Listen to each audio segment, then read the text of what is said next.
PhD from McMaster, a woman, Thailand's first ordained monk, a woman, got her doctoral from McMaster University here and then became ordained in Sri Lanka and was living in Thailand.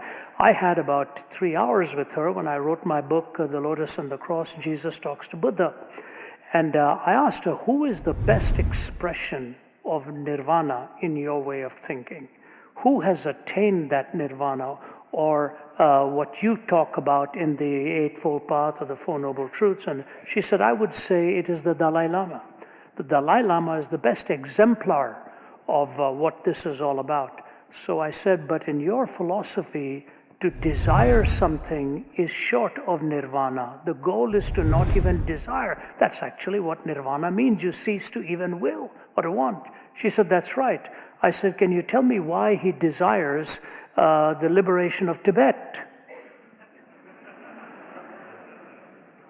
And she just looked at me. She said, can I say that he chooses to? So I said, you're telling me that he's choosing to do something that is hurtful for his journey to ultimate spiritual nirvana or moksha, whatever. She said, we don't think of those questions. So then I said, in the second aspect of your philosophy, every birth is a rebirth. That's right. She said, yes, there's a reincarnation.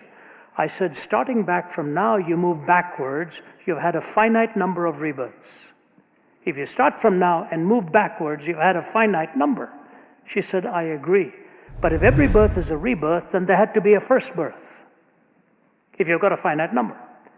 And in the first birth, what was it you were paying for by way of your karma if you hadn't had a previous birth? She says, I just told you, we don't ask such questions. There are so many unanswered questions in this idea of spirituality without God. Where do you get your essence from? Where do you get your directives from? Where do you get moral reasoning from? I know, for example, people who go into silence and meditation, and they come back thinking all religions are right. Somebody else comes back thinking all religions are wrong. Someone else goes into silence and comes back thinking everybody who disagrees with me I need to get rid of. This is the kind of thing you have when you are self-reflective of your values. So the first thing, let me say to the person, I affirm their desire to go and have that silence. I think it's a wonderful thing. Some of us need to learn that.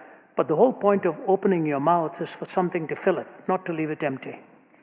And if you come back from a meditative process totally empty except full of what you want to think about, you will run dry. Sooner or later, you need an input of ideas, or there will be a bankruptcy of expression as well. And when God tells us that we are created in His image, that is the best compliment He has ever given to us. There's a song in Hindi, Na main Bhagwan hu, na main shaitan hu, duniya jo chahe samjhe main to insan hu. Those who speak Hindi would have understood that. What it says is this, I'm not God. I'm not Satan. I am merely a human being. And if a person goes away on a silent retreat and comes back thinking they don't need God, they've actually become God, which is the worst kind of delusion anybody can ultimately have. We need to cast our cares and our lives upon Him.